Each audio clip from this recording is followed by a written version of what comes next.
Yes, good evening to all of you friends. We start a class at 9 p.m. Few more seconds to go.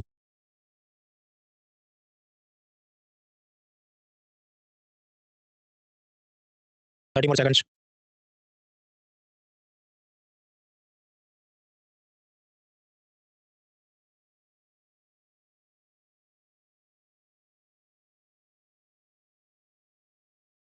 All right, friends. So now at 9 p.m. we start this class. My first question is, can you see me? Can you hear me? देख सकते हैं, सुन सकते हैं, to note करें. Chirag, Prabhat, Harsh, Chhavi, Saeed, Rishi, Mukta, Najdan, Shri, just we move forward. 2% लोग बोल नहीं देख सकते, 1% लोग बोल नहीं देख सकते. तो कीबोर्ड पे कंट्रोल या कंट्रोल शिफ्ट प्रेस करो. क्रोम ब्राउजर यूज करो, एडोन डिसेबल करो, इनकॉग्निटो मोड में लॉगिन करो. Hopefully it should work. Mobile app से देख रहे हैं, इंटरनेट की स्पीड सही होता है, शुड वर्क. क्लास में जो भी डाउट है नोट पेन से लिख दो. क्लास खत्म होने के बाद गूगल फॉर्म से पूछ लीजिए. लिंक चैट बॉक्स के फर्स्ट सेक्शन में. फिर बुधवार को मैं उसके जवाब अपलोड करता हूँ. हम लोग देख रहे हैं इकोनॉमी और उसमें पिलर 3 है, इंपोर्ट एक्सपोर्ट, एफडीआई वगैरह खत्म हो गया. टीबी के अंदर balance of payment, currency exchange, ये हम देख रहे थे. Just a second. अभी यहाँ पर कुछ और टॉपिक्स हमको समझने हैं. कल रात तक हमने देखा था फॉरेक्स रिजर्व क्या होता है. कोरोना में वो मंडल फ्लेमिंग ट्रायलेमा क्यों हो गई, 3 चीजें एक साथ नहीं संभाल सकते. करेंसी एक्सचेंज के अंदर थ्योरेटिकल पर्सपेक्टिव, एक्सचेंज रेट एक तो सेंट्रल बैंक खुद डिसाइड करे तो फिक्स्ड हो सकता है, पूरा मार्केट को दे दिया जाए ऐसा भी हो सकता है, बीच में मैनेज फ्लोट भी हो सकता है, वो हमने देखा. आज थोड़ा समझना historical perspective, Indian experience, IMF का एसडीआर कोटा क्या, कैपिटल अकाउंट कन्वर्टिबिलिटी क्या, ये सब बात देखेंगे. फिर कल ये quantity raising, fat tapping, need rate purchasing, power parity, ये सब समझना है. पुराने आप सेशन कंप्लीट करके आओगे, बीच में से आप एंट्री लेंगे तो समझ नहीं आएगा इसमें. जमाई राजा मत बनो. कुछ पीवाईक्यू भी देखेंगे, पर वो ब्रेक में पहले थोड़ी थियरी समझते हैं. तो कल रात तक हमने करेंसी एक्सचेंज का थ्योरेटिकल पर्सपेक्टिव देखा था कि फिक्स्ड फ्लोटिंग और manage float exchange rate system क्या होती है. आज हम हिस्टोरिकल पर्सपेक्टिव की सबसे पहले एक्सचेंज रेट कैसे तय होता था. तो अंग्रेजों के जमाने में था गोल्ड स्टैंडर्ड, यानी अमेरिकन सरकार ने यह तय किया था कि अगर हमारी तिजोरी में 14 ग्राम ऑफ गोल्ड होगा तो हम $1 छापेंगे. हमने ब्रिटेन की सरकार या सेंट्रल बैंक ने यह तय किया कि हमारी तिजोरी में 73 ग्राम ऑफ गोल्ड होगा तब हम लोग 1 पाउंड छापेंगे. और इसमें यह भी प्रॉमिस था कि आप ऐसा 1 पाउंड का नोट लेके जाओगे ब्रिटेन ट्रेजरी में या सेंट्रल बैंक में, वो 73 ग्राम ऑफ गोल्ड का कॉइन आपको दे देगा. उसी तरह अमेरिका वाले 14 ग्राम का गोल्ड कॉइन आपको दे देंगे. तो गोल्ड के हिसाब से नोट छापे जाते थे और गोल्ड में वो कन्वर्टिबल थे. अब इस कारण से समझो वहां पर तो करेंसी एक्सचेंज रेट बहुत आसान हो गया कि आपको अगर ये हो कि $1 का कितना पाउंड, तो दोनों में आप वजन निकालो कि अच्छा 1 पाउंड के अंदर 73 ग्राम ऑफ गोल्ड है और $1 के अंदर 14 ग्राम ऑफ गोल्ड है, तो रेशियो निकालो तो पता चले 1 पाउंड की वैल्यू $5 होनी चाहिए. ये तो फिक्स्ड एक्सचेंज रेट हो गया, इसमें कभी ऊपर नीचे जाएगा नहीं जब तक आप गोल्ड का ये रेशियो में प्रिंटिंग करते हो. तो गोल्ड स्टैंडर्ड क्या हुआ, एक प्रकार का फिक्स्ड एक्सचेंज रेट, क्योंकि वहां पर आपका एक्सचेंज रेट फिक्स ही रहेगा गोल्ड के रेशियो के अंदर. ये तो बहुत अच्छी बात है, इसमें कोई न्यूसेंस नहीं होगा, कुछ ऊपर नीचे नहीं होगा. अब over the period of time तकलीफ हो गई कि दुनिया में गोल्ड का प्रोडक्शन कम हो गया और ये सब जो भी केमिस्ट्री और सैटेलाइट सब मैपिंग, ये सब अभी डेवलप नहीं हुआ है. तो गोल्ड की शॉर्टेज हो गई, नया वो सोने की खदान ढूंढ नहीं पा रहे थे. तो देशों ने फिर ये तय किया कि बाय मेटालिज्म या बाय मेटालिक स्टैंडर्ड करते हैं. मतलब 14 ग्राम ऑफ गोल्ड होगा तो भी $1 छाप लेंगे. मान लो 200 ग्राम सिल्वर होगा तो उसके रेशियो में भी गोल्ड $1 छाप देंगे. जब तक हमारी सेंट्रल बैंक के रिजर्व के अंदर इतना गोल्ड या सिल्वर पड़ा है हम नोट छापते रहेंगे. तो बाय मेटालिक स्टैंडर्ड, दो मेटल के अंदर से जो मिले उसके रेशियो में छापते रहेंगे, ऐसे उन्होंने सिद्धांत बनाया. अब कुछ लोग कहेंगे ये क्यों पढ़ा रहे हो, ये एनसीईआरटी में इसलिए पढ़ रहे, बाकी ऐसी और 25 चीज भी होंगी पर हम पढ़ने नहीं बैठते. फिर तो गोल्ड स्टैंडर्ड के हिसाब से नोट छापे जाते थे अमेरिका में, ब्रिटेन में. लेकिन फिर हुआ फर्स्ट वर्ल्ड वॉर. अब पहले विश्व युद्ध के बाद सरकार को सोल्जर को सैलरी देनी थी, टैंक में डीजल भरना था, विकास के वार कार्य करने थे. तो फिर उनके हाथ बन गए क्योंकि ज्यादा डॉलर छाप नहीं सकते जब तक ज्यादा गोल्ड नहीं आए. तो फिर इन्होंने ये सब गोल्ड स्टैंडर्ड सिस्टम डिसकंटिन्यू किया कि हमारी मर्जी होगी इतने नोट छापेंगे. फिर ये फर्स्ट वर्ल्ड वॉर, उसके बाद इंटर वॉरियर्स और उसके बाद second world war. Second world war खत्म होता है, उसके बाद अमेरिका के अंदर एक ब्रेटन वुड्स कॉन्फ्रेंस होती है. उसमें वो तय करते हैं कि देखो सेकंड वर्ल्ड वॉर, द्वितीय विश्व युद्ध के बाद पूरी दुनिया की इकोनॉमी को वापस खड़ा करना है, तो एक्सचेंज रेट स्टेबल रखना है. उसके लिए एक संस्था बनाते हैं, इंटरनेशनल मॉनेटरी फंड आईएमएफ. गरीब देशों को सस्ते में लोन देना है, उसके लिए एक और संस्था बनाते हैं, वर्ल्ड बैंक, विश्व बैंक. और इंटरनेशनल ट्रेड में इंपोर्ट एक्सपोर्ट प्रमोट करना है, उसके लिए बनाते हैं general agreement on tariff and trade. हालांकि वो बात चला नहीं, उसको अपग्रेड करके बनाया वर्ल्ड ट्रेड ऑर्गेनाइजेशन डब्ल्यूटीओ, जो हम लोग नेक्स्ट वीक मतलब गुरुवार से पढ़ना शुरू करेंगे. अब आज तो हम फोकस करेंगे आईएमएफ पे. आईएमएफ को काम सौंपा गया, मतलब ब्रेटन वुड्स कॉन्फ्रेंस और उसमें से बना आईएमएफ. आईएमएफ को बोला कि पूरी दुनिया में एक्सचेंज रेट सब अनस्टेबल चलता है, वॉलेटिलिटी आप इसको फिक्स करो. आईएमएफ अपनी फिक्स्ड एक्सचेंज रेट रिजीम लेके आया जो 46 से लेकर 1971 तक चलेगी. इसमें ये कहा गया स्टेप 1, आईएमएफ ने अमेरिका को कहा देखो जब अगर तुम्हारे पास 0.80 ग्राम ऑफ गोल्ड हो तभी तुम $1 छापना, वरना मत छापना. अब असल में उन्होंने क्या बोला, 1/35 आउंस, मतलब वो आउंस का ग्राम में कन्वर्ट करो, 0.80 ग्राम होता है. 0.80 ग्राम डॉलर गोल्ड हो तभी आपने $1 छापना है. यानी कि आईएमएफ ने एक नुकीला पिन लिया और उसे नोटिस बोर्ड पे ये चिपका दिया. क्या चिपका दिया कि $1 की वैल्यू क्या है, 0.80 ग्राम गोल्ड. तो हम कहेंगे dollar is paired against the gold. साथ ही साथ ये भी बोला कि dollar will be convertible to gold. मतलब कोई आदमी $1 लेके जाए अमेरिकन सेंट्रल बैंक में तो सामने वो लोग उसे 0.80 ग्राम गोल्ड का सिक्का कन्वर्ट करके देंगे. You can get it exchange with gold. तो डॉलर का एक्सचेंज रेट फिक्स कर दिया गोल्ड के साथ. फिर बाकी सारे देशों को बोला कि देखो तुम्हारा एक्सचेंज रेट हम डॉलर के साथ लिंक करते हैं कि ₹1 की वैल्यू होगी $0.30. इसका मतलब कि इंडिया के पास अब रेशियो निकालो तो 0.24 ग्राम ऑफ गोल्ड हो तभी आपने ₹1 छापना है, वरना नहीं छापना है. तो मतलब यहाँ पर ऐसा था कि डॉलर की वैल्यू लिंक है गोल्ड के साथ, बाकी सारे देशों की करेंसी की वैल्यू लिंक है डॉलर के साथ, और उस हिसाब से सब लोग नोट छापेंगे तो सिस्टम स्टेबल रहेगा, एक्सचेंज रेट फिक्स रहेगा. तो ऐसा आईएमएफ का गोल्ड स्टैंडर्ड एक्सचेंज रेट या फिक्स्ड एक्सचेंज रेट रिजीम चलता था. यहाँ पर हमने रेशियो याद नहीं रखने, ये बहुत काम का नहीं. सफिशिएंट होगा कि गोल्ड के साथ चीजों को डायरेक्टली या इनडायरेक्टली लिंक करने की कोशिश हुई थी. अब ये तो सब चल रहा था, लेकिन फिर एक अमेरिकन इकोनॉमिस्ट था रॉबर्ट रिफिन. रॉबर्ट रिफिन ने कहा कि देखो अमेरिका पूरी जिंदगी ये डॉलर के बदले सोना नहीं दे सकता, ये तमाशा एक दिन खत्म हो जाएगा. क्योंकि दुनिया में गोल्ड का सप्लाई तो फाइनाइट है ना, निश्चित है कि इतना किलोग्राम ही होगा. Gold is a finite commodity, जत्था मर्यादित है, और धीरे धीरे आप जानते हैं गोल्ड के प्राइस तो बढ़ते रहते हैं. तो अमेरिका ने प्रॉमिस किया कि तुम $1 लेके आना और हम उसके बदले 0.80 ग्राम ऑफ गोल्ड देंगे, तो पूरी जिंदगी तो ये कितना ऑनर कर पाएंगे, इनका तिजोरी खाली हो जाएगा. तो ये थी रॉबर्ट रिफिन की ट्रिफिन डायलेमा, जो ये कहती थी कि आईएमएफ का गोल्ड स्टैंडर्ड सिस्टम लंबा चलेगा नहीं.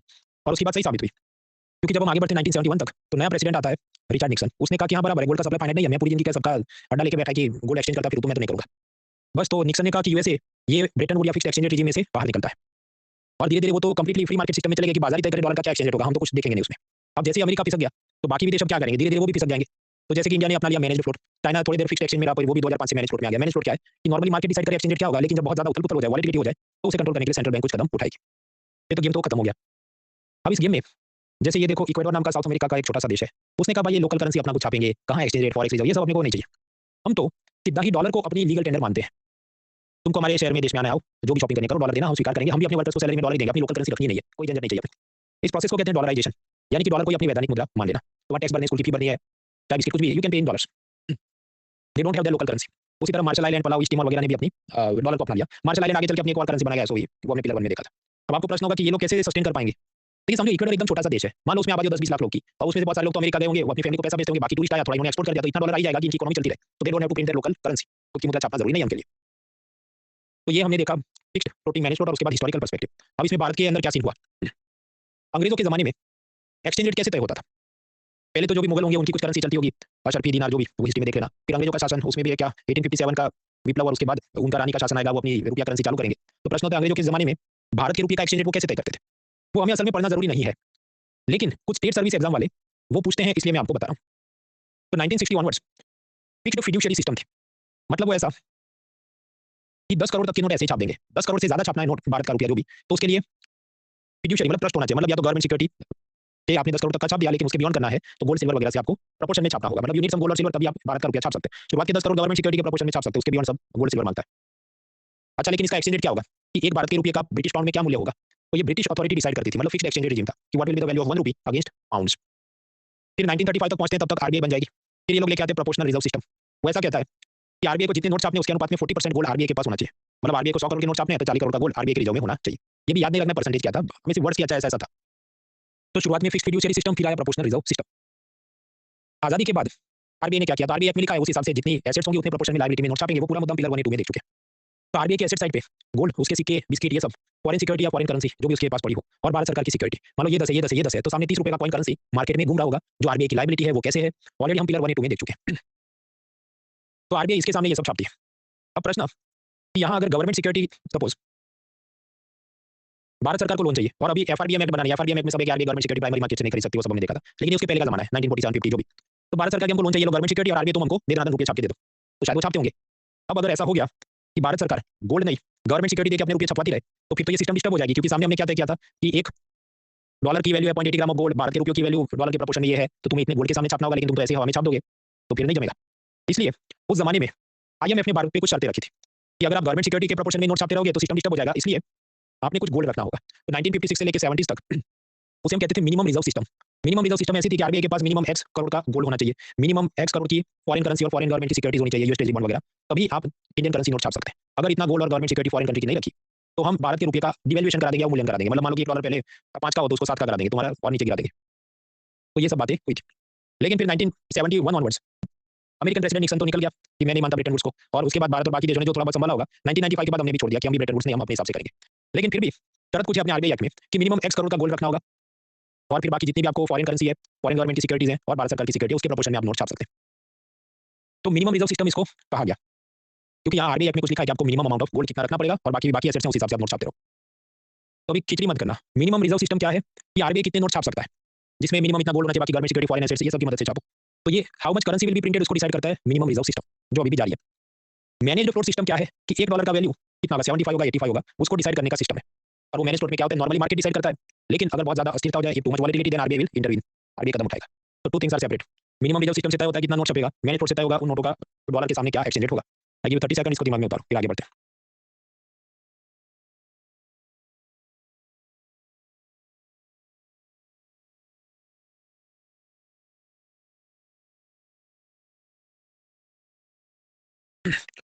अब कुछ लोग झंडा उठा लेंगे, झंडों का कोई अंत नहीं है। देखिए minimum reserve system real life में कैसे काम करता है, सब कुछ काम करने।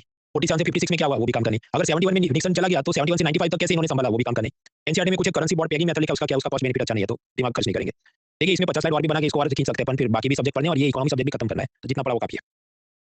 अभी कल रात हमने देखा था करेंसी एक्सचेंज रेट में, एक तो हो सकता है कि आरबीआई खुद डिसाइड या फिक्स करे, जिसको हम कहते हैं फिक्स्ड या पेग्ड एक्सचेंज रेट।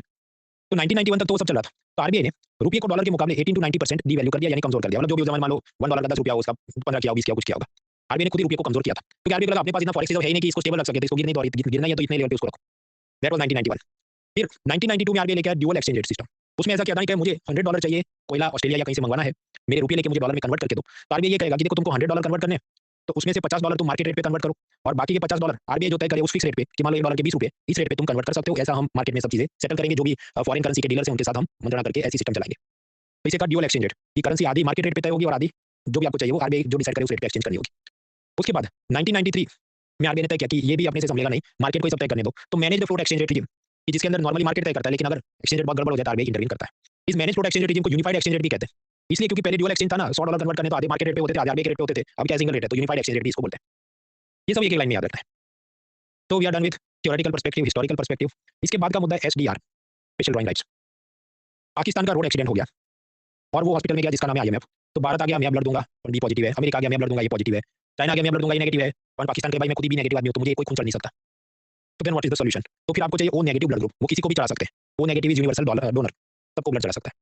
तो यानी समझो कि इसको बैलेंस ऑफ पेमेंट क्राइसिस हो गया है। अब ये कहे मुझे जो क्राइसिस हुआ सऊदी रियाल के साथ हो गया है, क्योंकि वहां से बहुत ऑयल मंगा लिया। अब उसमें भारत इसको रुपया दे या डॉलर दे या युआन दे तो सेटल होगा नहीं ना, तो इसको नया जात का ब्लड चढ़ाना पड़ेगा, या नए जात की करेंसी इन्वेंट करनी होगी जो सबको हम यूज कर सके।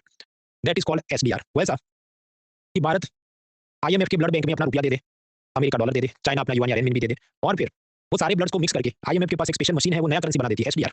और वो एसडीआर करेंसी है, it is just like O negative blood group, वो किसी को भी चढ़ा सकते हैं जिसका बैलेंस ऑफ पेमेंट क्राइसिस हो गया, वो सेटल किया जा सकता है। कैसे अभी हम धीरे धीरे समझेंगे। तो देखिए आईएमएफ करता क्या है, इसमें अलग अलग मेंबर कंट्री अपना पैसा डिपॉजिट करेंगे, जिसपे आईएमएफ 0.05% ब्याज सेविंग्स अकाउंट जैसा कुछ देगा। और फिर ये जो पैसा है, ये आईएमएफ जिन देशों को बैलेंस ऑफ पेमेंट क्राइसिस हो गया उनको 1.05% ब्याज पे, या कुछ बहुत बेकार देश हैं तो उनको ज्यादा ब्याज पे भी, ज्यादा इंटरेस्ट पे भी लोन पे देगा। तो यहाँ पर आईएमएफ बैंक जैसा काम कर रहा है, डिपॉजिट में पैसा लिया, लोन में दिया। यस, क्योंकि समझो ब्रेटन वुड्स सिस्टम तो खत्म हो गया ना, 71 में निक्सन ने बंद करवा दिया, तो आईएमएफ यही सब करता है, इधर का पैसा उधर करके balance of payment crisis settle करो। नाउ इसमें अकाउंटिंग में मुश्किल हो जाएगी, क्योंकि अमेरिका $100 डिपॉजिट करे, युआन 100 डिपॉजिट करे, चाइना भारत ₹100 डिपॉजिट करे। अब प्रश्न ये सब पड़ा तो है, लेकिन पाकिस्तान को कौन सी करेंसी की जरूरत है, उस हिसाब से उसको देना है, तो फिर कितना वो आप एक्सेल शीट में गड़बड़ हो जाएगी सब। तो आईएमएफ ने कहा ये सारी करेंसी के सामने एक नई करेंसी हम बनाएंगे, will make a new currency जिसका नाम होगा एसडीआर। तो वो क्या करेगा, ये जितना करेंसी उसके पास आया एक बाजू रखेगा तराजू में, और उसके प्रोपोर्शन में एक नया करेंसी बनाएगा जिसका नाम है एसडीआर। और फिर पाकिस्तान को लोन में चाहिए तो वो क्या इतना लोन दे देगा, एसडीआर करेंसी। तो प्रश्न ये जो एसडीआर है, आप बोले हो कितनी सारी करेंसी को मिला के नया करेंसी बनाते हैं, तो एसडीआर का क्या वैल्यू है? एक एसडीआर मतलब $1, एक एसडीआर मतलब $5, क्या इसका एक्सचेंज रेट होगा? उसके वास्ते आईएमएफ ने एक फॉर्मूला बनाई है। फॉर्मूला ऐसी है कि बास्केट में आपको 5 करेंसी रखनी है, yen, pound, euro, dollar, yuan. Yuan पहले नहीं था, 2015 में हुआ, ये याद रखने की 5 करेंसी है।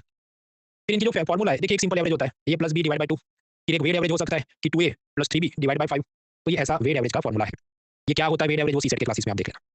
तो यहाँ पर वेट असाइन हुआ है कि युआन को 7%, माफ कीजिए येन को 7%, पाउंड को 7%, यूरो को 29%, डॉलर को 43% और युआन को 12%। इन सबको आप ऐड करोगे तो टोटल वेट आएगा 100। इसमें भी एग्जैक्ट नंबर याद नहीं रखने, पर कम ज्यादा क्या याद रखना है, हाईएस्ट है डॉलर, फिर है यूरो, तीसरे नंबर पर है युआन। ये रेशियो में आपको ये सब रखना है।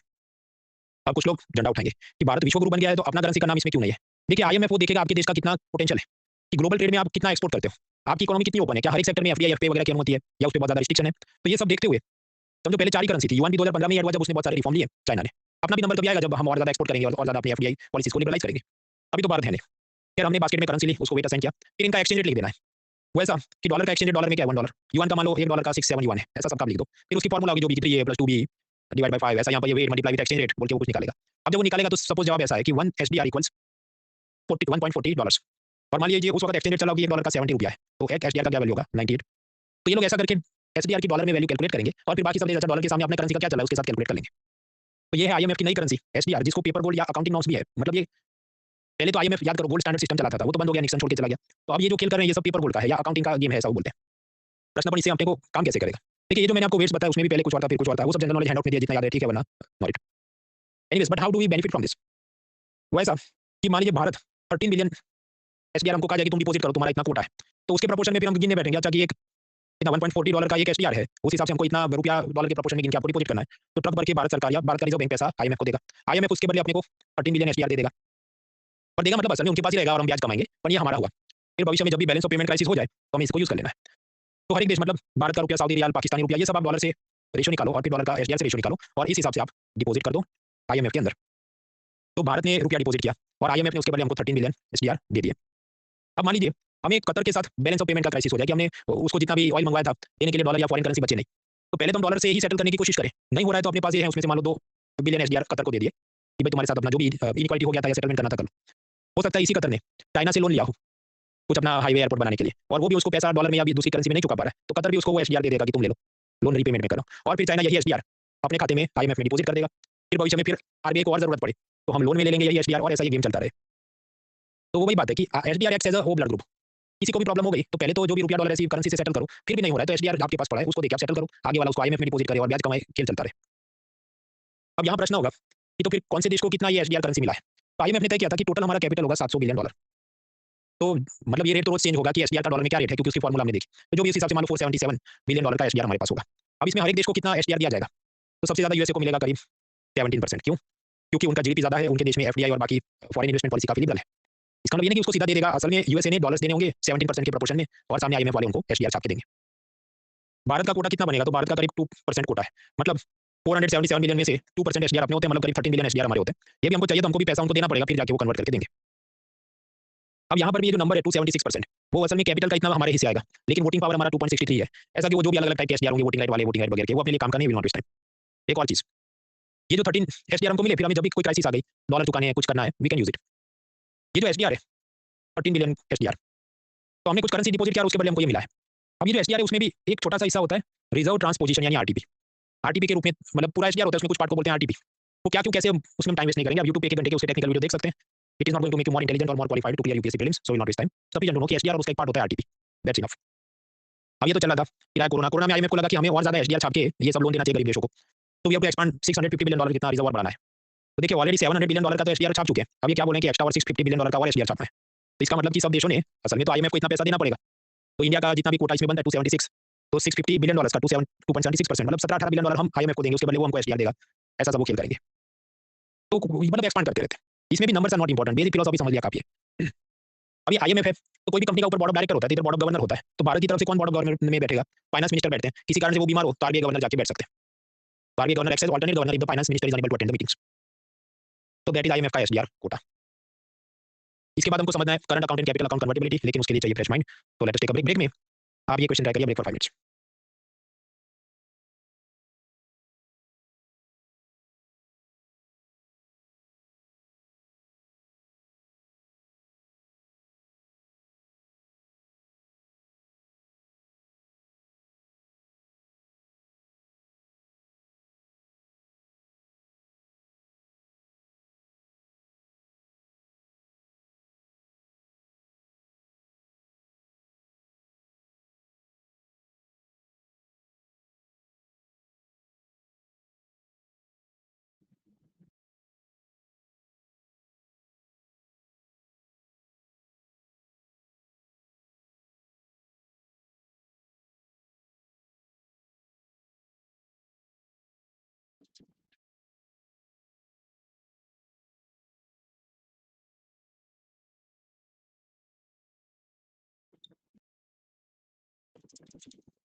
Three more minutes.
One more minute.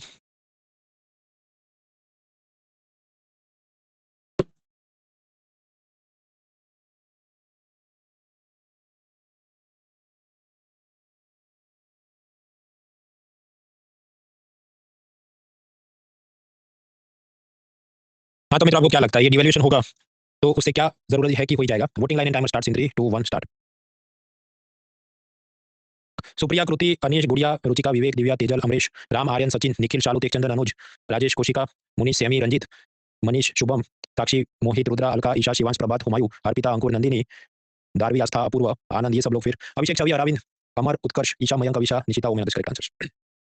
देखिए, डिवैल्यूएशन का मतलब क्या है कि अगर फिक्स्ड एक्सचेंज रेट रिजीम होता है और आरबीआई या सरकार खुद ही बोल देती है कि अब से $1 की वैल्यू 10 नहीं, अब से 15 रुपया होगी, तो डिवैल्यूएशन हो गया। तो अब आप लोकल करेंसी का फॉरेन वैल्यू निकालो। पहले एक रुपये का फॉरेन वैल्यू क्या था? इफ $1 वाज 10 रुपीज, तो 1 रुपी मीन्स 1/10 तो यानी 0.10। अब क्या हुआ, $1 का वैल्यू 15 करवा दिया, तो इसका मतलब कि 1 रुपये का वैल्यू 1/15 यानी 0.06 हो गया। तो लोकल करेंसी की फॉरेन वैल्यू तो डिक्लाइन हो गई ना भाई, मैथ्स आपको पता होना चाहिए। 0.10 के मुकाबले 0.06 वो छोटी रकम है। तो सेकंड स्टेटमेंट क्या बोलता है? It increases the foreign value of domestic currency. भाई इंक्रीज होगा तो डिवैल्यूएशन क्यों बोलते हैं? डिवैल्यू का मतलब क्या, उसकी जो भी कीमत है वो कम कराती। तो ये क्या बोल रहे हैं, कीमत बढ़ा दी, तो सेकंड इज रॉन्ग। तो बी चला गया, डी चला गया। नाउ यार 50-50 ये हो सकता है, नहीं तो सी हो सकता है, या तो एक सही है या तो तीन सही है। Now think about this. मान लीजिए पहले 3 फॉरेन बायर्स थे। एक रशिया से 500 ग्राम चाय खरीदता था, एक चाइना से और एक भारत से, और तीनों जगह $1 की 500 ग्राम चाय मिलती थी। लेकिन अब भारत सरकार ने बोला, जब सेंट्रल बैंक ने बोल दिया कि देखो अब से मान लो $1 का 15 है, अब से होगा $1 का 70 रुपीस। तो उस हिसाब से पहले 500 ग्राम मिलती, तब 700 ग्राम चाय मिलती। प्रोवाइडेड दैट महंगाई में कोई चेंज नहीं आया, provided there is no change in inflation. ये मामला 2 दिन पहले हम पढ़ चुके हैं। तो फिर क्या होगा, फॉरेन बायर भाई रशिया से तो 500 ग्राम मिलता है, चाइना से 500 ग्राम। इंडिया में क्योंकि इन्होंने करेंसी डिवैल्यू कर दी, तो यहाँ 500 नहीं 700 ग्राम हमको चाय मिलेगी, तो हम तो इधर से खरीदेंगे। तो हमारी ट्रेड कॉम्पिटिटिवनेस बढ़ गई, क्योंकि फॉरेन बायर्स बाकी देश छोड़ के भारत के पास आ गए। तो यहाँ पर it improves the competitiveness of the domestic exports in the foreign market. Correct. तीसरा स्टेटमेंट गलत क्यों हो जाएगा? क्योंकि समझो ये क्या बोला, it improves the trade balance. लेकिन आप जानते हैं अगर डॉलर को आपने स्ट्रॉन्ग करा दिया, रुपये को वीक करा दिया डिवैल्यूएशन के नाम पे, तो अपना इंपोर्ट बिल भी तो बढ़ जाएगा ना फिर। तो ट्रेड बैलेंस आपको इंप्रूव करना है, तो क्या हमारा इंपोर्ट कम होना चाहिए और एक्सपोर्ट बढ़ना चाहिए? डिवैल्यूएशन से सिर्फ आपका एक्सपोर्ट बढ़ सकता है, इंपोर्ट तो और नुकसान करेगा वो। तो उसके लिए और दूसरी पॉलिसी, टैक्सेशन वगैरह, सब्सिडी वगैरह के कुछ नए जुगाड़ करने पड़े। तो यहाँ पर प्रश्न क्या है कि that it necessarily improve trade balance, को कहना मुश्किल है, क्योंकि कितना आप ऑयल कितना गोल्ड इंपोर्ट करते हो उस हिसाब से करंट अकाउंट डेफिसिट और ये ट्रेड डेफिसिट फिर भी हो सकते हैं। तो between 1 and 3 1 is more suitable and therefore the answer is ये ओनली 1। फिर अब आगे बढ़ते हैं, ये कैपिटल अकाउंट कन्वर्टिबिलिटी समझते हैं। तो हम लोग देख रहे थे बैलेंस ऑफ पेमेंट क्राइसिस समझ लिया, करेंसी एक्सचेंज रेट समझा, अब उसमें आईएमएफ का एसडीआर कोटा भी समझ लिया, अब समझते हैं करेंसी कन्वर्टिबिलिटी। देखिए करेंसी एक्सचेंज करने के 2 तरीके हैं। लीगल तरीके से आप उसको करना है तो ऑथराइज्ड डीलर के पास जाओ। ऑथराइज्ड डीलर मतलब जिसने आरबीआई से फॉरेन एक्सचेंज मैनेजमेंट एक्ट के तहत लाइसेंस लिया है। इलीगली करना है तो ब्लैक मार्केट सारा हवाला एजेंट वगैरह करके देंगे। तो हवाला और वो तो सभी लीगल बातें, हम लीगल काम करेंगे। तो फॉरेक्स डीलर के पास जाएंगे। देखिए फॉरेक्स डीलर बैंक भी हो सकता है, जैसे axis bank, Thomas cook, western union वगैरह, एनबीएफसी भी ऐसा काम कर सकते हैं। अब ये जो फॉरेक्स डीलर होते हैं, उनका खरीदने और बेचने का भाव अलग होता है, तभी तो प्रॉफिट कमाएगा ना भाई। वैसा कि टॉम क्रूज के मेरा डॉलर खरीद के मुझे रुपया दो तो उसको 73 देंगे, और मुकेश अंबानी के मेरा रुपया लेके मुझे डॉलर दो तो उसको 76 में देंगे, क्योंकि दोनों के बीच में 3 रुपये का गैप है, वही इस फॉरेक्स डीलर का प्रॉफिट मार्जिन है। तो बाइंग का भाव अलग होता है, सेलिंग का भाव अलग होता है। अब इस पे जीएसटी लगता है जब यहाँ, क्योंकि ये जो फॉरेक्स डीलर है वो एक जात की foreign currency exchange service provide कर रहा है। तो सर्विस प्रोवाइड कर रहा है तो सरकार यहाँ भाई टैक्स तो लगेगा 18% जीएसटी।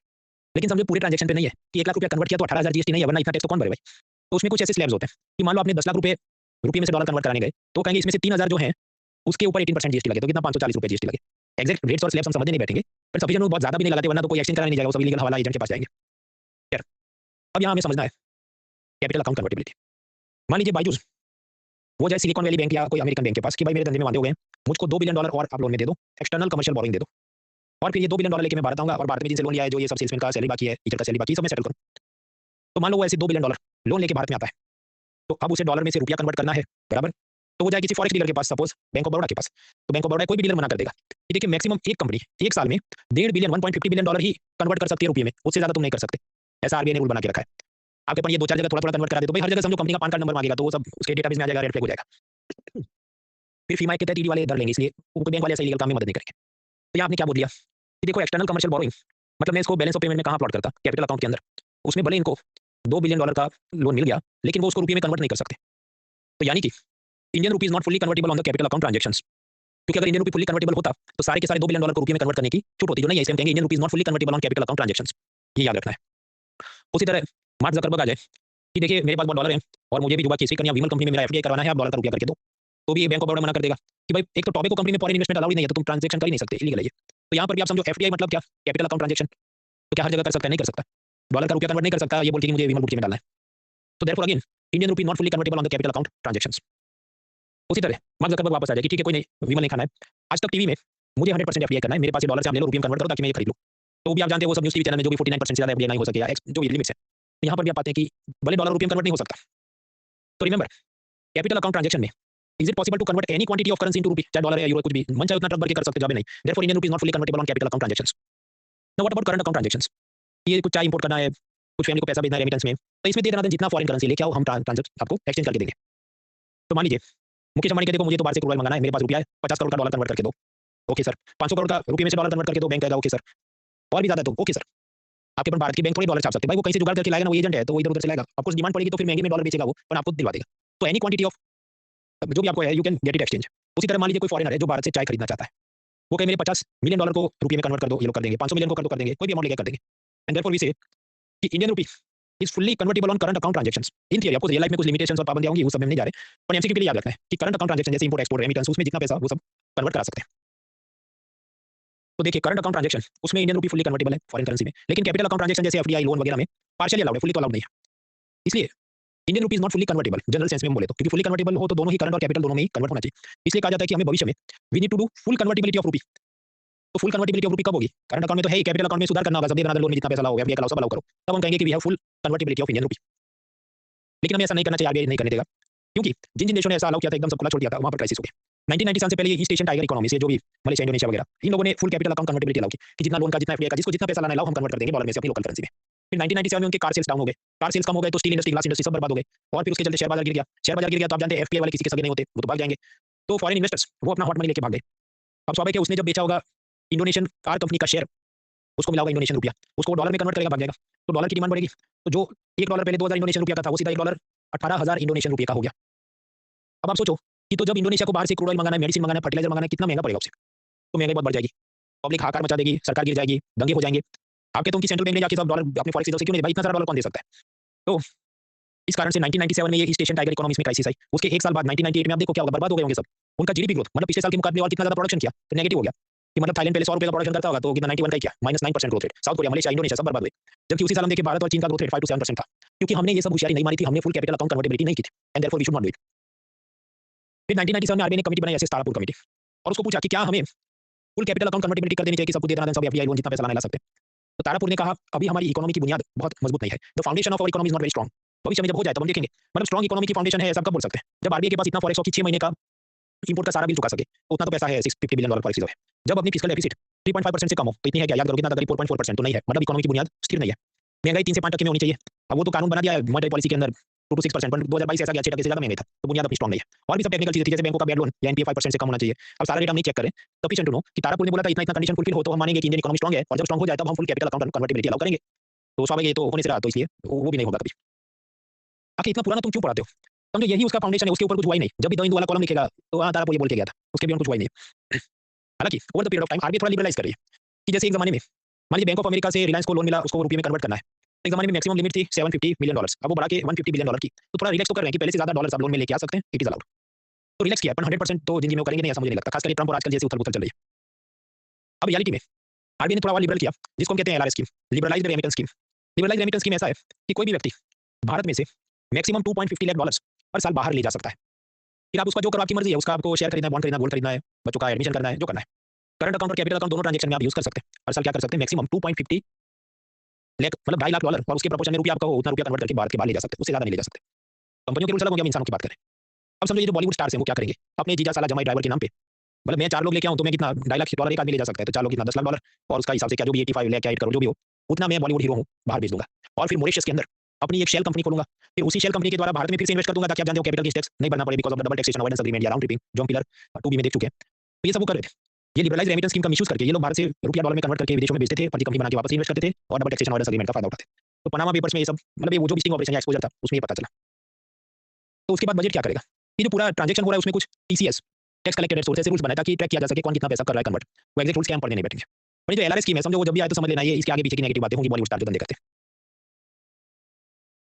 मान लो कोई आदमी भारत में मैं बहुत गरीब हूँ और हर साल मैं तो इंडियन आइडल में अप्लाई करता हूँ, लेकिन फिर आप उसकी इंस्टाग्राम रील देखो तो भाई ये तो हर 6 महीने पे दुबई जाता है और उधर सब मौज कर रहा है, फोटो अपलोड करता है। तो Indian government would like to know कि तुम इनकम छुपा रहे हो, तुम तो इनकम टैक्स नहीं भर रहे हो, विदेश में जाके मौज कर रहे हो, तो कैसे किया जाए? आपका इसका टीडीएस काट लो, जो हमने इनकम टैक्स लेक्चर में देखा था। पर ये ऐसा होशियार आदमी है कि भारत में शॉपिंग ही नहीं करता, भारत में कुछ नहीं करता, वो छुपा के पैसा सब ले जाता है या कुछ करता है, विदेश में जाके शॉपिंग करता है। तो फिर क्या किया जाए? उसे ट्रेस करने के लिए सरकार कुछ नए खेल करती हो समझते। मान लीजिए आपके पास एक्सिस बैंक का जो भी डेबिट कार्ड है, अब आप गए पेरिस घूमने और वहां पर आपने 10 लाख रुपए की ज्वेलरी ली, तो एक्सिस बैंक को इनकम टैक्स डिपार्टमेंट फोर्स करेगा कि इस पे तुम सेलिंग प्राइस का 20% मतलब 10 लाख का 20% क्या 2 लाख रुपए इतना, और तुम्हें टैक्स कलेक्टेड सोर्स करना है और हमें जमा करना है इसके पैन कार्ड नंबर के साथ। तो कस्टमर पे समझो 10 लाख का शॉपिंग करके आएगा, असल में उसका बैंक से कितना पैसा कटा 12 लाख रुपए, जिसमें से 10 लाख फॉरेन सेलर को गए और 2 लाख रुपए ये टीसीएस के नाम पे बैंक ने ही इनकम टैक्स डिपार्टमेंट में जमा किया, ताकि आपको जब अनलॉक करना है तो सब डॉक्यूमेंट देने पड़ेंगे इनकम टैक्स भरता हूं कि नहीं। तो that is TCS on the foreign transactions. अब ये बैंक नहीं मैं तो 12 लाख रुपए कमाती हूं तो मेरा तो इनकम टैक्स बनता नहीं है, तो 2 लाख रुपए उसके रिफंड हो जाएंगे, पर उसने जाके सब डॉक्यूमेंट जमा करने होंगे ताकि पता रहे कौन क्या कर रहा है। अब इसमें कुछ लोग झंडे उठाएंगे कि टीसीएस तो तुमने सिखाया था कि सेलर ने सरकार में जमा करना पड़ता है, जैसे वो सब मर्सिडीज और पोर्श कार आप खरीदते हैं, तो यहाँ तो बैंकर ही जमा कर रहा है, ये तो गलत बात नहीं, इसको टीसीएस क्यों नहीं बोला? तो फिर देखिए अब आईआरएस ऑफिसर के पॉइंट ऑफ व्यू से सोचो कि ये मैंने जाके पेरिस में कौन सी दुकान से खरीदा, उसको कहाँ ये पकड़ेगा आईआरएस ऑफिसर? वो तो सिर्फ एक्सिस बैंक को पकड़ सकता है ना कि तुम्हारा डेबिट कार्ड ट्रांजैक्शन नहीं यूज हुआ था। इसलिए बैंक को वो पकड़ते हैं। तो ये जो TCS on foreign trips and foreign shopping, वो किस किस पे लगता है? क्रेडिट कार्ड से पे करो तो नहीं लगता है, डेबिट कार्ड या फॉरेक्स कार्ड से करो तो लगता है। डेबिट कार्ड तो आप समझते हैं कि आपकी बैंक में पैसा पड़ा है, उसी को आप यूज करें। फॉरेक्स कार्ड क्या है अभी आगे मैं बताता हूँ। अब आपको प्रश्न होगा तो भाई तो क्रेडिट कार्ड पे क्यों नहीं टीसीएस काटते ये लोग? सरकार का ये मानना है कि भाई क्रेडिट कार्ड राह चलते को नहीं मिलते। आपको वो मार्केटिंग कॉल और स्पैम सबको करते हैं, लेकिन फिर जब आपको मुझे क्रेडिट कार्ड चाहिए तो सब डॉक्यूमेंट मांगेंगे, आपका residential proof, PAN card, income certificate, तो अपने आप पता चल जाएगा कि ये आदमी कितना टैक्स भरता है, क्या करता है। इसलिए उनको छोड़ दिया है, क्रेडिट कार्ड वालों पे नहीं लगता। डेबिट कार्ड पे लगता है, यस। डेबिट कार्ड से फॉरेन ट्रिप और शॉपिंग करो तो आपको उसमें भी स्लैब्स होते हैं, हर एक ट्रांजेक्शन पे लगता है। फॉरेक्स कार्ड क्या समझते हैं? Forex card is like prepaid card, उसमें पैसा भरो और फिर जाके यूज करो। कि मान लो भारत से किसी को हज पढ़ने जाना है और सऊदी में जो भी उसका सऊदी रियाल या कोई करेंसी है, तो इंडियन व्यक्ति एचडीएफसी बैंक में अपने रुपये देगा, मान लो 20,000 रुपये, और उसके बदले एचडीएफसी वाला उसके कार्ड छाप के देगा, एचडीएफसी बैंक हज उमरा कार्ड, तो उसमें 20,000 रुपये के इक्विवेलेंट जो भी सऊदी करेंसी भरी होगी, ठीक है, वो वहाँ शॉपिंग करे तो वो वही कार्ड स्वाइप करता है, कोई चिंता नहीं। तो that is called forex card, मतलब उसमें पहले से पैसा भरते हैं, प्रीपेड जैसा है। अब कुछ लोग इसमें बहुत सारे वर्ड आउट करेंगे, तो मेरा ये कहना है भाई एक दो लाइन में आइडिया इतना काफी है। ये एक दो लाइन भी मैं नहीं पढ़ा था, लेकिन सरकार इसको ट्यून अप करते रहती है, तो इंडियन एक्सप्रेस 2 वाले लिखते रहते हैं। अब समझो उनकी असल में टारगेट ऑडियंस जब ऐसे आर्टिकल लिखते हैं तो यूपीएससी एस्पायरेंट के लिए वो नहीं लिख रहे हैं, वो आम जनता जो फॉरेन ट्रिप प्लान कर रही है उसको समझाने के लिए, वो सबके लिए वो लिखते होंगे। पर क्योंकि वो उधर लिखेंगे तो स्वाभाविक है ये करंट अफेयर्स पीडीएफ और मॉक टेस्ट वाले शुरू हो जाएंगे, इसका एमसीक्यू एमसीक्यू, तो मैंने आपको बेसिक आइडिया दिया। फॉरेक्स कार्ड तो मतलब आपने क्या किया कि मान लो 20,000 रुपये दे दिया एचडीएफसी को, और उसने आपको एक नया कार्ड बना के दिया जिसमें 20,000 रुपये के इक्विवेलेंट डॉलर या फॉरेन करेंसी है। तो स्वाभाविक है ये सब मुफ्त में तो करेगा नहीं, उसका कमीशन होगा। तो मान लो वो 2% फीस मांगे प्रोसेसिंग फी, और ऐसा प्रीपेड फॉरेक्स कार्ड दे, तो हो सकता है वो ऐसे बना सकता है कार्ड। लेकिन उसके मुकाबले कुछ ऐसी कंपनियां हैं जो आपको जीरो फॉरेक्स कार्ड देती है, मतलब वो ऐसा कि आपने 20,000 रुपये भरे तो 20,000 की पूरी रकम का वो कार्ड बना के देगा, कोई प्रोसेसिंग फी या उसमें थोड़ा काट के आपको नहीं देगा, 0% फीस। तो ऐसा जो फॉरेक्स कार्ड है जिसपे कोई फी नहीं लगी, उसे क्या कहते हैं? Zero forex card. आपके तो फिर वो कंपनी का लॉस नहीं हो जाएगा। देखिए ये सब क्या स्टार्टअप वाले होते हैं। स्टार्टअप वालों का गेम जानते हैं, पहले सबको फ्री में दे दो ताकि सब लोग कस्टमर बन जाए, फिर वो वेंचर कैपिटल वाले कहें मेरे पास इतने कस्टमर, मेरे को करोड़ का रुपया दे दो, फिर जाके आईपीओ, वो सब आप जानते हैं। और थोड़ा बहुत इधर-उधर वो डील करके रखेंगे कि यहाँ से आप आईफोन लिया तो इतना बीच में उसका कमीशन होगा वगैरह। तो how they manage their business is not important. एक लाइन में जानना था जीरो फॉरेक्स कार्ड क्या होता है? ऐसा फॉरेक्स कार्ड जो प्रीपेड है लेकिन आप पे कोई प्रोसेसिंग फी नहीं लगा है। तो आईएमएफ का एसडीआर कोटा समझा, करेंसी कन्वर्टिबिलिटी और आसपास के मुद्दे देखे। बहुत लोड नहीं लेना, इसमें से जो प्रश्न बने उसकी औकात क्या होगी, ये भी सही टाइप का वन लाइनर टाइप का ही बन सकता है। Now the next topic is fall of Indian रूपी और उसमें क्या कर सकती है आरबीआई और भारत सरकार। लेकिन वैसा मुद्दा कंटिन्यूस मुझे आधा घंटा खींचना पड़ेगा, so better we take a break and then proceed further. तब तक आप ये सोचिए कि कोई देश का करेंसी एक्सचेंज रेट कौन डिसाइड करता है? A break for 5 minutes.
Few more minutes.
Thirty more seconds.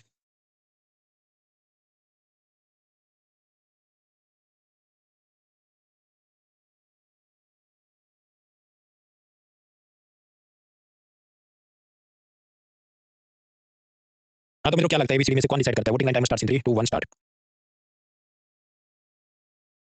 Anand, Kriti, Harsh, Ashutosh, Nikhil, Ashika, Diksha, Shivant, Romani, Supriya, Himanshu, Hariom, Sahil, Mahima, Sambhavi, Harshit, Anmol, Ashish, Sammy, Himanshu, Rohit, Alka, Healer, Anchal, Shivansh, Ankit, Saini, Anandita, Divya, Pratiksha, Aman, Prabhat, Mosaraf, Raghav.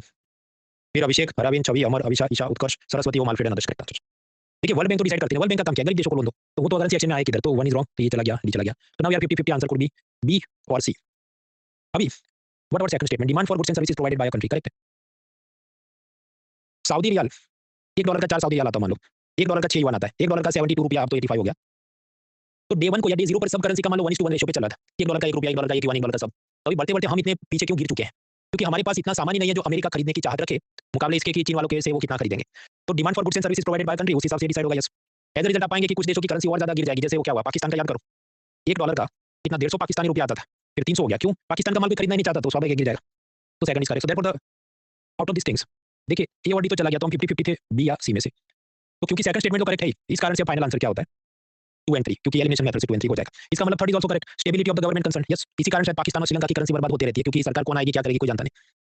आपके तो उस लॉजिक पर चौथा भी तो सही होना चाहिए, economic potential of the country, उस कारण से भारत में ज्यादा एफडीआई आए ई कॉमर्स वगैरह में, और अपना रुपये का एक सर्टेन लेवल बना रहे। यू आर राइट, लेकिन तकलीफ ये है कि 2, 3, 4 ऐसा ऑप्शन ही नहीं है, तो जो कम गलत है या जो एलिमिनेशन मेथड से बचता है वो उसका जवाब बनता है, therefore the answer becomes 2 and 3। अच्छा सवाल है, रियल एग्जाम में ऑफ कोर्स अपने को चक्कर दिला सकता है, क्या हो सकता है, क्योंकि ये एक सवाल नहीं तब 100 सवाल होते हैं अलग अलग सब्जेक्ट के, और पिछली रात आप लोग सो के नहीं जाते, तो इट क्लियर्स ट्रबल। पर फिर भी जिन लोगों ने आज अटेम्प्ट किया, सही हुआ उनको भी बताए, गलत हुआ उनको भी बताए। इसका कारण कि आप बुक में से सीधा ही पढ़ लेते तो कभी वो फील नहीं मिलती कि मेरी थॉट प्रोसेस ऐसे गई और सामने झटका लगा और ये अलग दिशा में गया और सामने इतने लोगों का करेक्ट हो गया। That makes you more serious about your preparation and how you attempt the question. आज रविवार है, आईपीएल है, फिर भी आप लोग आए, तो आप सबको बधाई। अभी लास्ट सेगमेंट है, कल भी लेक्चर है सोमवार को, आज थोड़ा पढ़ेंगे, बाकी का कल पढ़ेंगे, बहुत ही दिमाग में इसको एक दिन में झटके से खत्म करने में मजा नहीं, खासकर वो जो पहली बार से समझ रहे हैं। तो next will study the fall of Indian rupee, और उसमें सरकार और आरबीआई क्या कर सकती है। अगेन आई रिपीट, डॉलर की सप्लाई बढ़ जाएगी तो डॉलर सस्ता हो जाएगा, $1 का 80 की जगह 40 में मिले, लेकिन डॉलर का भारत में शॉर्टेज हो गया तो डॉलर महंगा हो जाएगा कि 40 की जगह 80 का मिले, जिसको हम बोलते हैं डॉलर स्ट्रांग हो गया। और ये जो स्ट्रांग डॉलर है उससे हमारे एक्सपोर्टर को मजा है, लेकिन इंपोर्टर को मजा नहीं है। और ये जो वीक डॉलर है उससे हमारे इंपोर्टर को मजा नहीं है, एक्सपोर्टर माफी उसको इंपोर्टर को मजा है, लेकिन एक्सपोर्टर को मजा नहीं है। अब इसके बाद ये वापस इसकी कहानी आएगी, ये भी 30 सेकंड पहले चार्ट फिर से दिमाग में उतार लीजिए।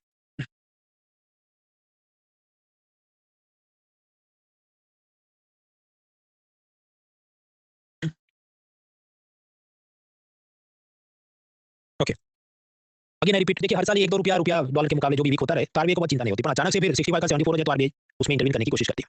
इसे स्टेबल रखना है। अब जो स्टेबल रखना है तो कैसे रखोगे? मान लीजिए डॉलर वीक हो रहा है कि डॉलर 70 की जगह 40 रुपये का हो रहा है, मतलब डॉलर ये वीक हो रहा है, और आरबीआई चाहती है कि ना हो, वरना हमारे एक्सपोर्टर्स को तकलीफ हो जाएगी। तो आरबीआई ने क्या करना चाहिए?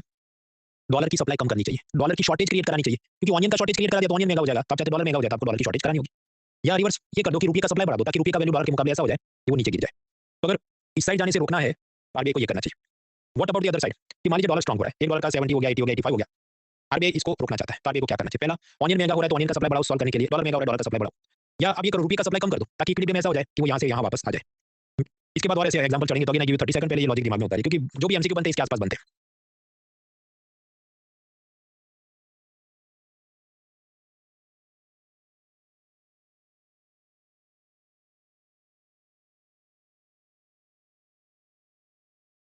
रियल एग्जाम में जो एमसीक्यू आए तो क्या करना है, मैट्रिक्स बनानी है और उस हिसाब से एक एक स्टेटमेंट को एलिमिनेट करना है, उस हिसाब से 50-50 और फिर फाइनल आंसर पे जाना है।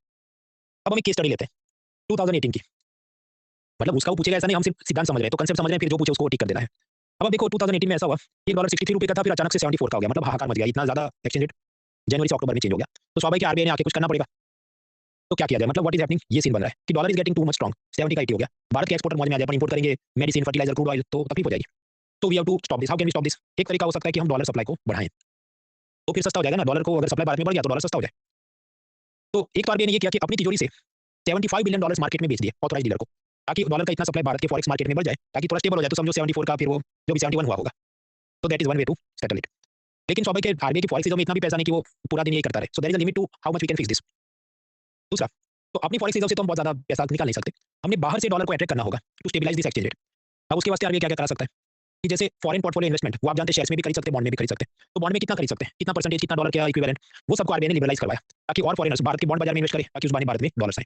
फिर आरबीआई ने एक्सटर्नल कमर्शियल बोरोइंग नॉर्म्स को भी रिलैक्स किया, ताकि भारत की कंपनियां विदेशों से और डॉलर लेके भारत में आए, ताकि डॉलर का सप्लाई बढ़े। जो मैंने आपको कैपिटल अकाउंट कन्वर्टिबिलिटी के दौरान बताया कि 2016 में मैक्सिमम भारत की कंपनियां एक साल में $750 मिलियन ही फॉरेन कंट्री से लोन में भारत में ला सकती थी, उससे ज्यादा लाएगा तो कन्वर्ट नहीं करने देगा। 2022 तक रिलैक्स कर दिया कि आप 1.5 बिलियन ला सकते हैं, ताकि इतने ज्यादा डॉलर की भारत में सप्लाई बढ़े, so it helps the controlling the currency exchange volatility. Now ये जो मैं आपको बता रहा था कि एफपीआई का बॉन्ड इन्वेस्टमेंट, तो जैसे फॉरेन इन्वेस्टर्स है, मॉर्गन स्टैनली, एचएसबीसी वगैरह, ये लोग चाहते हैं भारत सरकार की गवर्नमेंट सिक्योरिटी और प्राइवेट कंपनियों के बॉन्ड में इन्वेस्ट करें। आरबीआई चाहता है कि ये दे डॉलर बहुत सारे इन्वेस्ट करें, तो इनको फैसिलिटेट करने के लिए आरबीआई ने दो विंडो खोले, fully accessible route and voluntary retention route. इसका फुल फॉर्म याद नहीं रखना है, इतना नाम भी याद रखना जरूरी नहीं है, पूरा स्लाइड भी याद रखना जरूरी नहीं। तो बताया क्यों? क्योंकि आरबीआई इसको फाइन ट्यून करती है तो द वाले कॉलम लिखना चालू करते हैं। तो मैंने आपको बता दिया कि जो विंडो इसका ऑब्जेक्टिव क्या है। मान लो ऐसा हो कि देखिए आरबीआई के पास पावर बहुत है अंडर फीमा एक्ट कि डॉलर आप कितना ला सकते हैं, ले जा सकते हैं, उसके रूल्स रेगुलेशन को बनाता होगा।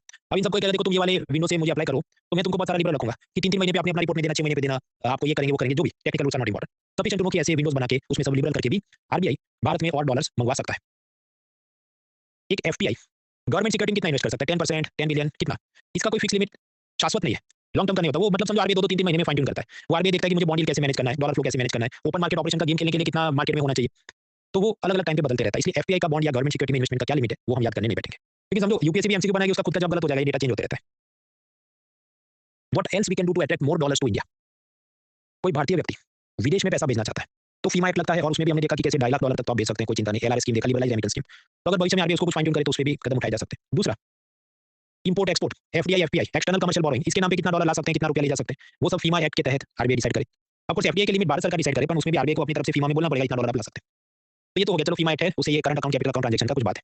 फिर एक और चीज हो सकती है, डोनेशन का पैसा है, रेमिटेंस का पैसा है, तो क्या उसके लिए फीमा कानून है? फीमा कानून के कुछ प्रोविजन होंगे, लेकिन अलग से गृह मंत्रालय, अमित शाह, होम मिनिस्ट्री, उनका एक अलग कानून है, FCRA act, foreign contribution regulation act. उसमें क्या कि जैसे मान लो कोई एनजीओ है, उसको विदेश से पैसा आता है, तो उसने होम मिनिस्ट्री में वो सब रजिस्टर करके डेटा देना होगा, वरना उसको बैन कर देंगे, जैसे अमनेस्टी इंटरनेशनल और बाकी लोगों के वादे चलते हैं। तो ये अलग कानून है। अब अगर सरकार को आरबीआई को लगे कि हमको और डॉलर मंगवाने हैं, तो फिर वो क्या करेंगे, ये कानून में ये सारे रूल्स को लिबरल कर देगा। तो पहले ऐसा था कि आप अपने अमेरिका गए फैमिली मेंबर से कितना पैसा मंगवा सकते हैं विदाउट इन्फॉर्मिंग द अथॉरिटी, तो 1 लाख रुपए तक प्रियंका चोपड़ा अपनी फैमिली को भेजे, तो उन्होंने कोई होम मिनिस्ट्री या आरबीआई किसी को कुछ बोलने की जरूरत नहीं है। अब उनको क्या चाहिए, नहीं बहुत ज्यादा डॉलर भारत में आने चाहिए, तो लिमिट बढ़ा दी कि 10 लाख रुपए तक भी आपका फैमिली को आप पैसा भेजते हैं, तो ये एफसीआर एक्ट में कुछ लिखा-पढ़ी करने की, फॉर्म भरने की जरूरत नहीं है। क्योंकि समझो लाख रुपए हमने लिखे पढ़ाएंगे तो डॉलर ना उधर से प्रियंका चोपड़ा जो भेजे। तो ऐसे इनवर्ड रेमिटेंस और एफसीआरए और इनवर्ड डोनेशन के भी रूल्स को रिलीफ देके भारत सरकार या आरबीआई डॉलर सप्लाई बढ़ा सकती है। तो अवर प्रॉब्लम वाज कि डॉलर 70 का 80 हो रहा है, हम इसे रोकना चाहते हैं, तो we have to increase the dollar supply. उसके वास्ते ये छोटे-छोटे कदम उठाए। एक और काम हो सकता है, करेंसी स्वैप। करेंसी स्वैप क्या देखते हैं? अब जैसे 2020 में कोरोना में पहले तो ये एफपीआई वाले भाग गए, फिर आप जानते हैं कि वापस भी आ गए कि भारत की फार्मा आईटी कंपनी में बहुत पोटेंशियल है, तो ये लोग आ गए डॉलर लेके फॉरेक्स डीलर के पास और फिर उसको रुपये में कन्वर्ट करके फार्मा आईटी कंपनी में इन्वेस्ट किया। फिर जैसे ही 2022 तक पहुंचे, तो Russia Ukraine crisis, US tapering, वो कल समझेंगे, और फिर इनको ये भी लगा कोरोना में सबका वैक्सीन तो हो गया, तभी फार्मा कंपनी को और कितना ही प्रॉफिट होगा, तो निकलो इधर से। तो भारत के शेयर बाजार से सब बेच के ये फॉरेन इन्वेस्टर, उनको रुपया मिलेगा, भारत के शेयर बेचे तो फिर हो जाएंगे फॉरेक्स डीलर जैसे स्टेट बैंक ऑफ इंडिया, कहेंगे मेरा डॉलर कन्वर्ट करके डॉलर लेके भाग जाएंगे। तो स्वाभाविक क्या होगा, डॉलर की भारत में शॉर्टेज होगी। आरबीआई को सॉल्व करना है, क्या करना चाहिए, फॉरेक्स डीलर के पास डॉलर का सप्लाई बढ़ाना चाहिए। तो आरबीआई वही करना पड़ेगा कि फॉरेक्स डीलर को और ज्यादा डॉलर बेच दे, ताकि यहाँ पर ये रेट स्टेबल रहे कि 75 का 85 नहीं हो जाए। तो प्रॉब्लम अपने पास क्या है, ये फॉरेन इन्वेस्टर भारत से भागना चाहते हैं, इन्होंने भारत के शेयर्स बेचे, इनको रुपया मिला, उसको डॉलर में बदल के भागना चाहते हैं, इस कारण से एक डॉलर 75 का 83 होने लगा। आरबीआई आपको बुझाना चाहती है, तो अपने फॉरेक्स रिजर्व से डॉलर बेचना शुरू करे। अब आरबीआई समझो खुद एक-एक इन्वेस्टर को डॉलर नहीं देगी, आरबीआई के पास इतना स्टाफ नहीं है। आरबीआई ये करेगी 2022 में कि उसने $5 बिलियन अपने फॉरेक्स रिजर्व से ये सब फॉरेक्स डीलर को दे दिए, जिसमें बैंकर भी फॉरेक्स डीलर का काम करते हैं। और सामने स्वाभाविक है डॉलर दिए तो मुफ्त में थोड़ी दिए होंगे, पैसा लेके दिया होगा ना। तो 37,500 करोड़ रुपीस आरबीआई ने उन बैंकर से लिया और सामने कितना $5 बिलियन दे दिया। अब इससे क्या होगा कि बैंकों के पास काफी फॉरेन डॉलर्स आ गए। तो अब जो ये एफपीआई वाले को भागना है कि मैंने भारत की कंपनियों के शेयर्स बेचे, मुझे रुपया मिला, उसको डॉलर कन्वर्ट करके भागना है, और 75 का 80 हो रहा था, क्यों? क्योंकि डॉलर की शॉर्टेज थी, डॉलर की डिमांड बढ़ गई थी। तो उसके हिसाब से सप्लाई बढ़ाना था, आरबीआई ने बढ़ा दिया ना। इन बैंकों को दिया 5 बिलियन और सामने ये आगे इन्होंने बेच दिया। बैंकों को फ्री में नहीं मिला, बैंकों ने 37,000 करोड़ रुपीस आरबीआई को देके ये खरीदा है। लेकिन यहाँ पर होगा करेंसी स्वैप। करेंसी स्वैप का मतलब क्या है, बाद में वो वापस अदला बदली कर लेंगे। ये 2022 का ट्रांजैक्शन था, 2023 में वो इसको अंडू करेंगे या स्वैप करेंगे, उल्टा करेंगे। जब आरबीआई 40,000 करोड़ रुपए भारतीय बैंकों को देता है और उनसे $5 बिलियन वापस खरीद लेता है कि मैंने तुमको जो 5 बिलियन दिए थे वो मुझे वापस करो, बैंक वाले कहेंगे तुमने रुपया लिया था वापस करो, आरबीआई रुपया वापस करेगा। अब तो इसे हम कहते हैं करेंसी स्वैप। अब आप कहेंगे भाई इधर आरबीआई ने जब बेचा तो अलग रेट पे बेचा, खरीदा तो अलग रेट पे बेचा, तो आरबीआई का तो लॉस है। भाई वो लॉस तो उसको सहना पड़ेगा, बिकॉज़ उसको स्टेबल रखनी थी चीजें। सब काम तो कैसे हो सकते हैं, देखिए आरबीआई इसको प्रॉफिट लॉस के माइंड से नहीं कर रहा है, आरबीआई इसको एक्सचेंज रेट कंट्रोल करने के माइंड से कर रहा है। That is the philosophy of this currency swap agreements. और ये जो मैंने आपको बताया तो सिंपल समझाने के लिए बताया, असल में क्या ऑक्शनिंग से होता है कि डॉलर बेचता है नीलामी से, डॉलर खरीदता है नीलामी से, उस रेट में ऊपर नीचे जो भी होता है, पर अल्टीमेटली समझो आरबीआई का लॉस तो होगा, क्योंकि आरबीआई ये स्टेबल रखने के लिए कर रहा है, तो बैंक वाले प्रॉफिट में रहेंगे, आरबीआई वाला लॉस में रहेगा। तो that is currency swap agreements या एफएक्स स्वैप या डॉलर स्वैप एग्रीमेंट्स। अब कुछ लोगों को ये भी प्रश्न होगा कि भाई इतना सब जुगाड़ क्या करना, $5 बिलियन देने थे तो दे ही देता, वापस खरीदने की या स्वैप करने की क्या जरूरत है। तो ऐसा तो हर एक महीने करेंसी ऊपर नीचे हो और आरबीआई डॉलर बेचता ही रहे, ये जो भी बैंक है जैसे बैंक ऑफ बड़ौदा, तो फिर तो उसका फॉरेक्स रिजर्व तिजोरी खाली हो जाएगा ना। इसलिए बाय बैक या स्वैप करना पड़ता है वापस 1-2 साल के बाद कि अब हमको वापस दे दो, ताकि थोड़ा ही आरबीआई का लॉस है, पूरा का पूरा $5 बिलियन नहीं चला गया, वापस आ गया। क्योंकि समझो रुपया बनाना या छापना शायद आसान है, डॉलर कहीं से लाना मुश्किल है, तो आरबीआई ने बहुत मेहनत करके डॉलर जमा किए हैं, तो ऐसे बांट कर नहीं फिर सकता, इसलिए वापस भी वो खरीद लेता है। तो ये बेसिक आपको समझ आ गया। वही बात है, अब समझो कि भारत के बैंकों के साथ करेंसी स्वैप कर सकता है, तो इंटरनेशनल लेवल पे भी काम हो सकता है कि जैसे भारत और जापान की सेंट्रल बैंक ने डील किया है कि देखो जब भी तुम इमरजेंसी में आ जाओ, मान लो जापान इमरजेंसी में आ जाए, तो भारतीय आरबीआई बैंक उसको मान लो $5 बिलियन दे देगा, और उसमें शर्त होगी कि बाद में तुमने हमसे वापस खरीदे होंगे तब इतना पैसा तुमसे हम लेंगे, तो इस बार क्या होगा, आरबीआई प्रॉफिट में रहेगा। तो ऐसा करेंसी स्वैप एग्रीमेंट जापान के साथ, श्रीलंका के साथ, ब्रिक्स देशों के साथ, सबके साथ हम करते रहते हैं। इसी के अपना फोर्स मल्टीप्लाई होता है, पूरी टीम अवेंजर बन जाती है कि अपनी खुद की औकात है, $650 बिलियन पड़े हैं, लेकिन अब जापान के देखो इमरजेंसी में 5 में भी दूंगा तो अपना 655 हो गया। तो अपना पोटेंशियल बढ़ाने के लिए, अपनी शक्तियों को बढ़ाने के लिए हम बहुत सारे देशों के साथ करेंसी स्वैप एग्रीमेंट भी करते हैं। स्वैप का मतलब फिलॉसफी क्या है, अल्टीमेटली द मनी जो भी है डॉलर वो रिटर्न करना पड़ेगा, एक आदमी का प्रॉफिट दूसरे का लॉस होगा। बेसिक समझ लिया तो काफी है, उसमें और पीएचडी करने तो मैंने वीडियो भी बनाया था, वो आप देख सकते हैं, वो यूट्यूब पे, पर उसको देखने की जरूरत नहीं क्योंकि मैंने आपको बताया एग्जाम पास करने के लिए जितना काफी है बता दिया। नाउ हमारा प्रॉब्लम क्या था कि डॉलर 70 का 80 हो रहा है, we have to stop it. तो उसके वास्ते हमने ये डॉलर स्वैप या करेंसी स्वैप किया और भी सब खेल किए। एक और खेल हो सकता है, एफसीआईएनआर स्वैप या एफसीआईएनआर डिपॉजिट, वो ऐसी बात है। आप याद करो, कैपिटल अकाउंट उसमें एफडीआई एफपीआई लोन का पैसा, फिर एनआरआई अकाउंट से जो foreign currency non resident account से जो डॉलर के सेविंग्स अकाउंट हम भारत में खुलवाते हैं। तो रघुराम राजन जब आरबीआई गवर्नर थे, उन्होंने बैंकों को ये कहा कि देखो तुम एनआरआई लोगों को मान लो 5% ब्याज ऑफर करते थे डॉलर डिपॉजिट पे, तुम 6% करो, लेकिन तुम वो ज्यादा से ज्यादा एनआरआई का डिपॉजिट भारत में अटैक करो और वो सारे डॉलर्स ये आईसीआईसीआई एचडीएफसी वगैरह को बोला कि तुम हमें मतलब आरबीआई को दे दो और फिर इसमें स्वैप एग्रीमेंट करते हैं ताकि कुछ साल बाद मैं आपको वापस कर दूंगा और तब तक बाकी डीलर को मैं बेच दूंगा ताकि वो अपना चीजों को सेटल कर सके। मतलब इसकी टोपी उसके सर पे वो पहनाते रहते हैं। इसमें हमें तो बस एक लाइन इतना याद रखना कि एफसीआईएनआर डिपॉजिट और उसके भी स्वैप करके आरबीआई डॉलर की सप्लाई भारत में एडजस्ट कर सकती है।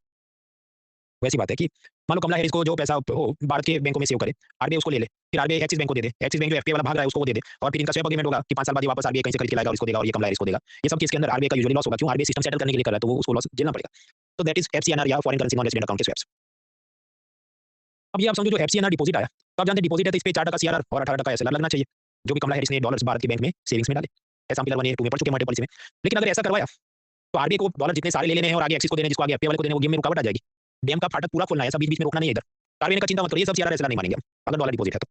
तो यानी जो डॉलर डिपॉजिट्स आते हैं, उसके अंदर सीआरआर एसएलआर को एग्जाम रखा जाता है, ताकि बैंक वाले उसको ज्यादा ब्याज भी दे सके, क्योंकि बैंक का उतना पैसा लॉक नहीं हो रहा है, वो आगे किसी को घुमा रहा है। वो पूरी मैटर क्या है वो हमको समझने की जरूरत नहीं है, एक लाइन में जान लिया काफी है। और पीएचडी करनी हो तो आधे घंटे का वीडियो बनेगा, वो आज से कई साल पहले मैंने बनाया था, पर वो देखना नहीं है भाई। तो चैनल पे तो 1000 वीडियो पड़े हैं, तो सब देखना नहीं है। पेड कोचिंग क्यों है? ताकि आपका टाइम बचे। पर उसकी में शर्त क्या है कि आप कबूल करो कि मैंने पढ़ा इतना ही, इसके बाहर हमको जाके सब देखना है, वरना ये इकोनॉमी कभी खत्म ही नहीं होगा फिर तो। तो करेंसी स्वैप में कुल मिला के बात क्या है, इसकी टोपी उसके सर पे, उसकी टोपी इसके सर पे, और कुछ साल बाद वापस टोपियां बदल लेंगे, दैट इज करेंसी स्वैप। और इसमें आरबीआई को बेसिकली डॉलर की सप्लाई बढ़ानी और स्टेबल रखना, वो उसका ऑब्जेक्टिव रहता है। अब जैसे 2020 में आपको बता रहा था कि शुरुआत में एफपीआई भागे, फिर बहुत जल्दी वापस आ गए कि भारत की आईटी फार्मा इंडस्ट्री में हमको तो इन्वेस्ट करना है। तो यानी वो जो आ रहे थे 2020 में डॉलर लेके आ रहे थे और रुपये में कन्वर्ट करा रहे थे, यानी कि डॉलर का सप्लाई बढ़ रहा था। तो जो डॉलर का सप्लाई बढ़ेगा तो डॉलर वीक हो जाएगा कि पहले वो 75 में मिलता था, फिर कितना 72 में मिलने लगा। Yes it happens whenever FPI bring lot of dollars to India, it is going to weaken the dollar currency. Onion का सप्लाई बढ़ जाता है, ऑनियन सस्ता होगा तो डॉलर का भी तो वही सीन है। अब ये केस में आप याद करो क्या होगा, भारत के एक्सपोर्टर को मजा नहीं आएगा, क्योंकि फॉरेनर जो भारत से चाय खरीदते मैंगो के, वो से इधर तो तुम्हारा कम हम खरीद सकते हैं, हम तो श्रीलंका इथियोपिया जाएंगे। तो now we are in the next part of the problem कि अब क्या हो रहा है कि डॉलर वीक हो रहा है, 75 का 73 हो रहा है, तो वीक डॉलर होना भी ठीक बात नहीं है। तो आरबीआई क्या करे, तो इसको भी हम सेटल करें कि वी हैव टू नाउ, ये जो डॉलर वीक हो गया उसको मुझे वापस स्ट्रॉन्ग करना है, तो मुझे डॉलर की सप्लाई बढ़ानी होगी, या माफ कीजिए, तो मुझे डॉलर की सप्लाई कम करनी होगी, या फिर कि मुझे रुपये की सप्लाई बढ़ानी होगी ताकि मैं इसको स्टेबल कर सकूं। तो उस साइड से इस साइड लाने के लिए क्या वो सब डॉलर खरीदना शुरू करें ताकि डॉलर का सप्लाई कम हो जाए, क्योंकि समझो इंपोर्टर एक्सपोर्टर दोनों को खुश नहीं रह सकते। अब आपके भाई तो इसका तो कोई अंत है ही नहीं, तो रोज सुबह उठ के भाई ये करता रहे आदमी, कभी डॉलर नीचे जाएगा ऊपर जाएगा, दोनों तो कभी कुछ हो नहीं सकते, राइट। इस कारण से आरबीआई क्या बैंड बना के चलती है कि मान लो ये 74 का 73 हुआ तो कोई चिंता नहीं, पर फिर 72 होगा तो हम इंटरवीन करेंगे, उसी तरह ऊपर मान लो 75 हो गया तो हम इंटरवीन करेंगे। ऐसा कोई बैंड होगा कि मान लो 10% अप डाउन है तो हम इंटरवीन करेंगे। एक्जैक्टली वो बैंड किसी को बताते नहीं, इसलिए अमेरिका कहता है तुम्हारा आरबीआई ट्रांसपेरेंट नहीं है, इसलिए तुम पे हम ज्यादा टैरिफ लगाएंगे, तुम सब करेंसी मैनिपुलेटर हो वगैरह वगैरह। हालांकि जो पुराने गवर्नर थे शक्तिकांत दास, वो ज्यादा इसमें रोज का लेके बैठ जाते थे। नए गवर्नर हमने कल के लेक्चर में देखा, गिनने तो कुछ मैं रोज नहीं करूंगा, otherwise it is a wastage of my time and forex resources. तो समझो इसका कोई अंत है ही नहीं, तो जो हमने जान लिया it is more than enough to settle the answers. उसी तरह समझो अमेरिका के बॉन्ड में कितना ब्याज मिलता है, उसका क्या बॉन्ड यील्ड है, उसका क्या शेयर मार्केट परफॉर्म कर रहा है, उस हिसाब से एफपीआई वाले तो भाग जाएंगे या वापस आएंगे, तो कुछ ना कुछ ऊपर नीचे चढ़ते रहता है। तो there is no end to this world by world commentary. आपको एमसीक्यू में क्या पूछा उस हिसाब से लॉजिक लगा के एलिमिनेट करना है। ऐसे प्रश्न हम कल देखेंगे, क्लास खत्म करने से पहले एक और पीआईक्यू ट्राई करो, फिर हम बाकी का जो पढ़ना है वो कल पढ़ेंगे। Just a minute. यदि भारत सरकार चाहे करंट अकाउंट डेफिसिट कम करनी है तो उसने क्या कदम उठाने चाहिए, पहले 40 सेकंड सुकून से क्वेश्चन पढ़ो, एलिमिनेट करो, फिर इसकी मैं वोटिंग लाइन खोलता हूं।